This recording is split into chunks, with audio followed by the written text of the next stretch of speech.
Welcome to the Friday Value video, and I am beginning a new series on sitting pain or pain from sitting. And I want to start on the subject of the fascial system and how everything's connected. And you might be wondering, what on earth does this have to do with sitting?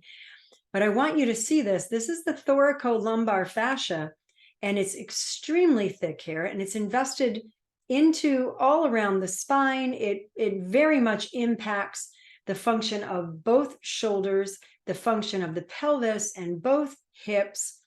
And of course, if it impacts the function of the body also impacts the function of the fascia. And that's where sitting comes in.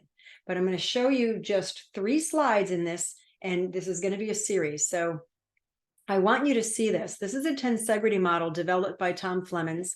And Tom Flemons, it sort of looks like a bunch of little wooden dowels and some rubber bands.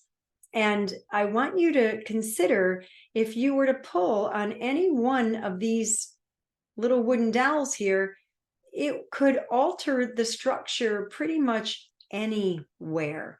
The same thing with this model of the spine, which is also Tom Flemons. And then we have this very original sculpture from Kenneth Snelson. And I want you to read this statement here by Buckminster Fuller, who coined the original term tensegrity.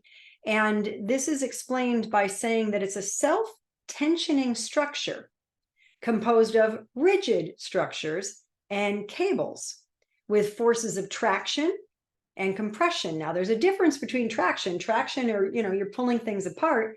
Compression, you're pushing things together, which form an integrated whole. And so these structures, it's a balance of the tension, moreover, than the compression. Now, when you think about most of our houses and other man-made structures, their integrity lies with the compression that's continuous from the highest brick in the tallest building to the lowest block of granite in that building. Compression runs in an unbroken line from element to element all the way to the ground. That is different than tensegrity, because that's a balance of forces, and it's based on some dynamic equilibrium. So there's this web of attractive forces that occur.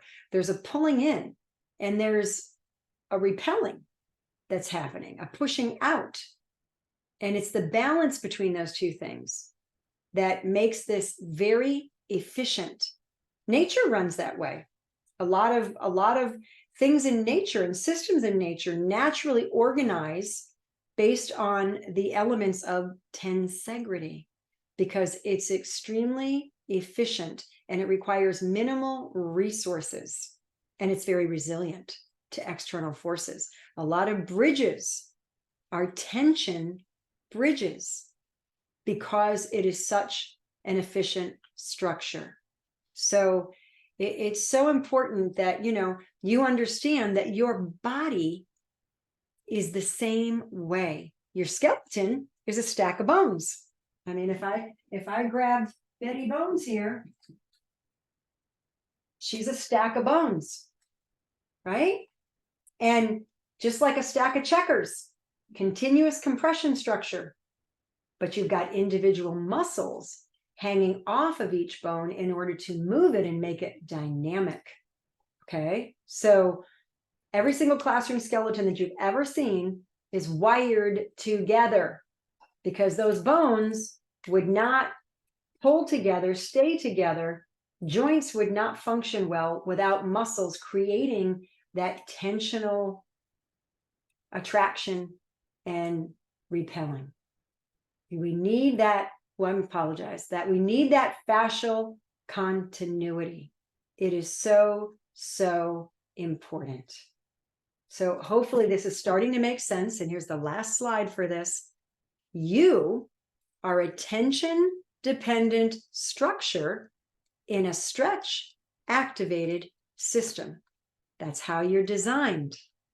And we want an efficient fascial system for it to function properly.